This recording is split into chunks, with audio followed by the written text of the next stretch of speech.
د فعل ماضی منفی معلوم د جوړولو اسانه طریقه دا ده چې د فعل ماضی کم گردان دی نو د هغې په شروع کې به مونږه ما راوړو. نو دغه ما فعل ماضی کې د منفی معنی پیدا کوي. مثلا ما فعلا چې هغې دا کار نه دی کړی، د فعله معنی ده هغې کار کړی دی، او د ما فعله معنی دا ده هغې کار نه دی کړی. ما نسوره دې معنی دا ده هغې مدد نه دی کړی، نو ما پکې د منفی معنی پیدا کړې ده. ما کتبه هغې لیکل نه دی کړی، نو دې ټولو ته به مونږه ماضي منفي وایو. څنګه چې د ماضي مثبت ګردانو نو دقه شانتې به د ماضي منفي ګردان وي، خو شروع کې به مونږه د هرې صیغې نه مخکې لفظ ما دا به زیاتو. مثلا د فعله کم ګردان دی، د دې نه مونږه د ماضي منفي ګردان کوو، نو هغه به داسې وي ما فعله، ما فعله، ما فعلو، ما فعلت، ما فعلتا، ما فعلنا، ما فعلت، ما فعلتما، ما فعلتم، ما فعلتی، ما فعلتما، ما فعلتن، ما فعلت او ما فعلنا. نو بالکل د فعله د گردان د فعله گردان دی، خو شروع کې صرف مونږه لفظ ما راوړه، او د دې په معنی کې به کم په اردو کې به پکې نه راځي او په اردو کې به پکې نه راځي. یعنی هغه یو کس کار نه دی کړی، دو کار نه دی کړی، هغه ټولو کارونه نه دی کړي. بیا وایي ترجمه کرے اور صیغه بتائیے. دو خبرې وکړئ چې تاسو یې ترجمه وکړئ او صیغه هم وښیئ چې دا د څه صیغه ده. نو لومبۍ صیغه ده ما فعلتم، نو دا د جمع مذکر حاضر فعل ماضی منفی معلوم صیغه ده چې تم پکې راشي، نو دا به د جمع مذکر حاضر صیغه وي. ما فعلتم تاسو ټولو دا کار نه دی کړی. ما نصرتو دا تو دا کومه 14 نمبر صیغه ده په هغې کې راځي، نو ما نصرتو دا واحد متکلم مشترک صیغه ده د مذکر او د مؤنث. یعنی ما مدد نه دی کړی، که سړی وي او که زنانه وي.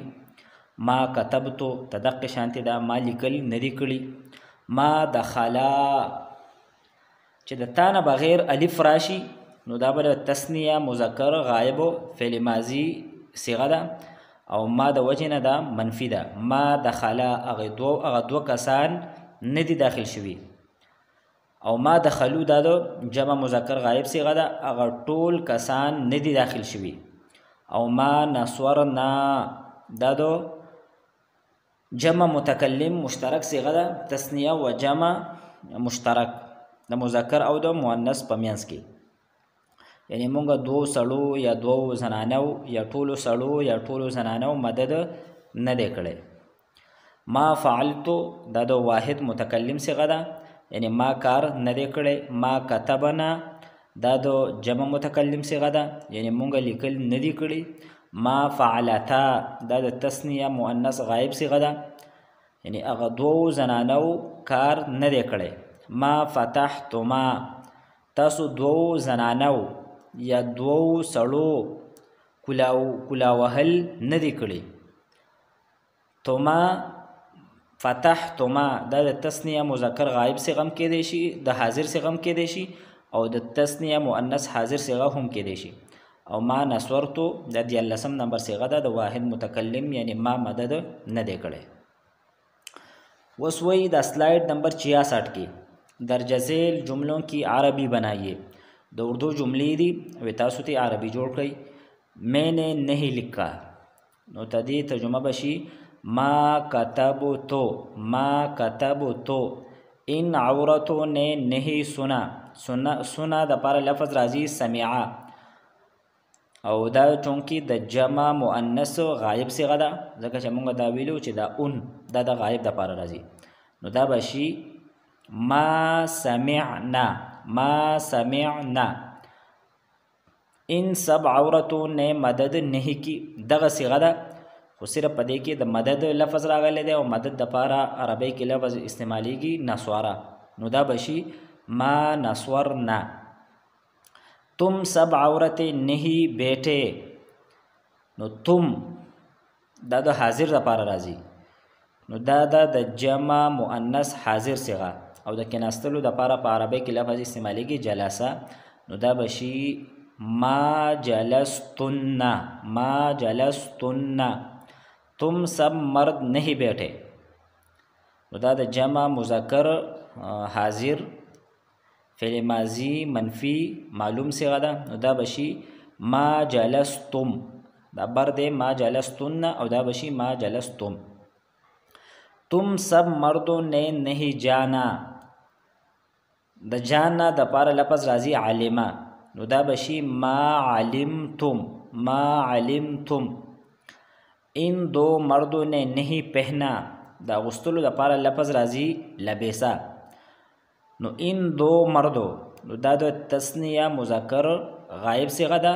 نو دا بشی ما لبسا. ما لبسا. वो दो मर्द दाखिल नहीं होए. दाखل دو لپاره لفظ راځي دخلا. او دا د تثنیه مذکر غائب صيغه ده. نو دا بشی ما دخلا. इन दो عورتوں ने नहीं लिखा. نو دا بشی ما كتبتا. ما كتبتا. د تثنیه مؤنث غائب صيغه ده. इन दो मर्दों ने मदद नहीं की. دا बशी ما नस्वारा. इन सब मर्दों ने नहीं कोला. जमा मुज़क्कर गायब से गदा. دا बशी ما فتحू. बल्ले हमने नहीं कोला. نو تدی عربی بشی ما فتحنا اخرانی से गदा. मैंने नहीं जाना वाहिद मुतकल्लिम. ما علمتو. इन दो मर्दों ने रुकू नहीं किया. तस्निया मुज़क्कर गायब से गदा. नुदा बशी ما रकाआ. ما रकाआ. हमने नहीं जाना अखिरने से गदा. नुदा बशी ما علمنا. उस कम द स्लाइड नंबर 67 डे. نو پدې کې دی د ثلاثي مجرد کې ابواب سے ماضی منفی معلوم کی گردانه. دا کم شپږ ابواب دي د ثلاثي مجرد. نو دا غي د ماضی منفی معلوم گردانونه دي. نو دا گردانونه مخکې هم مونږه ذکر کړیو. او صرف بشورو کې پیږي ما راغلی ده.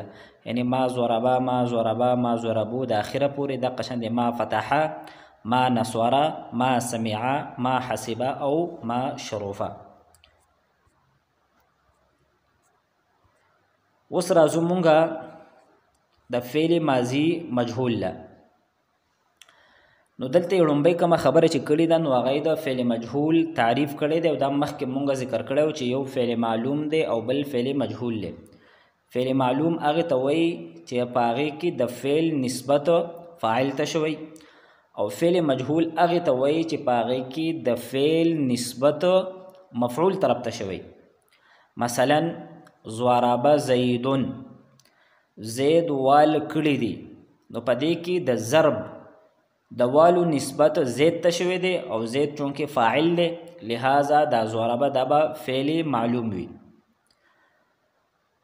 او د مجهول مثال دی ضرب زیدون. زید وهلی شوی دی. ضرب زیدون. نو دلته د ضرب نسبت زید ته شوی دی او زید مفعول دی لہذا دا ضرب دا فعل مجهول دی. دا شانتی کتب زیدون. زید لیکل کړی دی. دلته کتب فعل معلوم دی او کتب زیدون په زید باندې لیکل کړی شوی دی. نو بیا به دا کتب دا فعل مجهول وي. نو چې د فعل نسبت او مفعول طرف ته شوی دی ته به فعل مجهول وایو.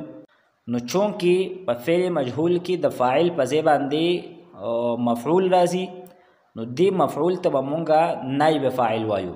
او څنګه چې په فاعل باندې به رفع راتله نو دقه شانتي په دې نائب فاعل باندې به هم رفع به راځي. ان شاء الله تدې نور تفصیلات دا به بیا راځي.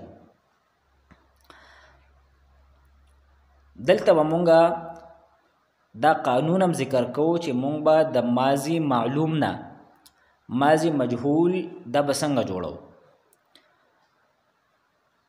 نو د فعل ماضی معلوم نه د ماضی مجهول د جوړولو اسانه طریقه دا ده چې د ماضی معلوم کم اخرنی حرف دی او د اخرنی حرف نه زمون مراد هغه حرف دی چې کم د فعل ماضی په لومبۍ صيغه کې وي. د اخرنی حرف نه مراد زمونږ هغه حرف دی کم چې د فعل ماضی د لومبۍ صيغه په اخر کې وي. نو کم د اخرنی حرف دی د فعل ماضی معلوم دا به مونږ په خپل حالت باندې پرېږدو. دغه نه مخکې چې کم حرف دی یعنی د اخر نه مخکې چې دا کم حرف دی نو دیله به مونږه زیر ورکو که د مخکې نه پې زیر نو که د مخکې نه زیرو نو بیا خو د زیر ورکولو ضرورت نشته دی خو البته که زیر نو زبرو یا پیشو نو دغه زبر او دا پیش دا به مونږه په زیر سره بدلو. د دې نه علاوه چې څونه متحرک حروف دي متحرک نه مراد دا دی چې په یو ټیک باندې زبر دی زیر دی پیش دی نو دغه متحرک حروف ته دې چې کم حرکات دي نو دا به مونږه په پیش سره بدلو که د مخکې نه پې پیش نو او چې کم ساکن حروف دي نو دا به مونږه په خپل حالت باندې پرېږدو. یو ځل بیا زه ته دې قانون خلاصه ویم. د ماضي معلوم نه به ماضي مجهول جوړولو طریقه دا ده چې د فعل ماضي معلوم اخرنی حرف دا به مونږه په خپل حالت باندې پرېږدو. د دې نه مخکې چې کم حرف دی یعنی د اخر نه مخکې چې کم حرف دی نو مونږ به دې له زیر ورکو که د مخکې نه پې زیر نه و. د دې نه علاوه چې څونه متحرک حروف دي نو د هغې چې کم حرکات دي یعنی کم زبر دی او که زیر دی نو دا به مونږه په ضمې یعنی پیش سره به بدل کو نو مونږ سره به د ماضي معلوم نه ماضي مجهول جوړ شي. اوس مونږ ته د مثالونو په ذریعې سره وضاحت کوو. مثلا صوباره لفظ دی صوباره. اوس د دې نه مونږه ماضي مجهول جوړو نو کم اخرنی حرف دی نو دا را ده دا به مونږه په خپل حالت باندې پرېږدو. د دې نه مخکې چې کم حرف دی با نو چونکې په دې باندې زبر دی نو دا زبر به مونږه په زیر سره بدل کو او د دې نه علاوه یو متحرک حرف دی یعنی سواد په دې باندې زبر دی نو دغه زبر به مونږه په پیش سره بدل کو نو د صوبره نه به شي صوبیره. دویم مثال دی علیمه. نو دلته اخرنی حرف میم دی دا به مونږه په خپل حالت باندې پرېږدو او د دې نه مخکې چې کم حرف دی نو چونکې په دې باندې د مخکې نه کسره موجود ده نو اوس دې له د زیر ورکولو ضرورت نشته دی. البته دا کم لومبی حرف دی نو د دې د فتحه دا به مونږ په ضمې سره بدل کو نو د علمه نه به علمه شي. دغه شانتې د نسواره نه نصیره د اجتنبه نه اوجو تونیبه. دغه شانتې کم زوربو دی زواره بو نو دلته کم اخرنی حرف دی نو دا مونږ سره با ده او مونږه دا خبره کړې وه چې د اخرنی حرف نه زمونږ مراد د فعل ماضي په لومبۍ صیغې کې چې کم اخرنی حرف دی هغه به وي. د دې نه اخوا چې دا کم حروف راځي نو دا د ضمایر دي یا د دې فعل د جمع او د مؤنث د دې نښې وي نو په زوربو کې دا وو چونکې دا ضمیر دی او اخرن نو په دې زوربو کې اخرنی حرف دا مونږ سره با ده ځکه چې دا د فعل ماضي په لومبۍ صیغه کې په زوربه کې باو نو دغه با به مونږ په خپل حالت باندې پرېږدو او د دې نه مخکې چې کومه را ده په دې باندې زبر دی دې به مونږ زیر ورکو او دا کم زبر دی په زوا باندې نو دا به مونږ په پیش باندې بدل کو نو د زوربونه به زوریبو شو. دغه شانتې طریقه به په هر یو د فعل ماضي معلوم نه چې مجهول جوړو نو په هر صيغه کې به دغه طریقه دا به کې جاری کیږي. سلاید نمبر 70 کم دی نو په دې کې د ماضي مجهول پوره ګردانې ورکړې دي. فعل فعلا فعلو فعلت فعلتا فعلنا فعلت فعلتما فعلتم فعلتي فعلتما فعلتن فعلت او فعلنا.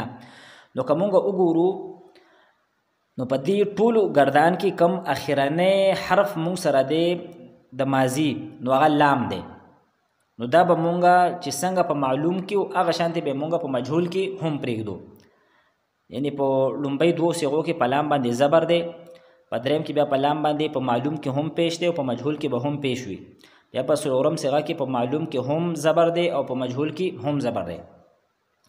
د دې نه مخکې چې کوم حرف دی یعنی عین نو دې له به مونږه کسره ورکو او کوم لومبی حرف دی په هغې باندې فتحه ده نو دا به مونږه په ضمې سره بدل کړو نو د فعله نه به شي فعله او د آخر ګردان دقه شانتې دی.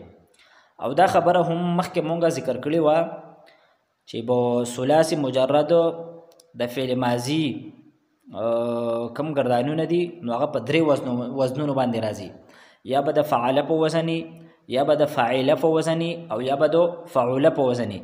البته کم ماضی مجهول دی نو هغه به صرف په یو وزن باندې د ثلاثي مجرد ټول ګردانونه وي او هغه به د فعل په وزن وي. یعنی ضربه ضربا ضربو د فعل په وزن باندې دی.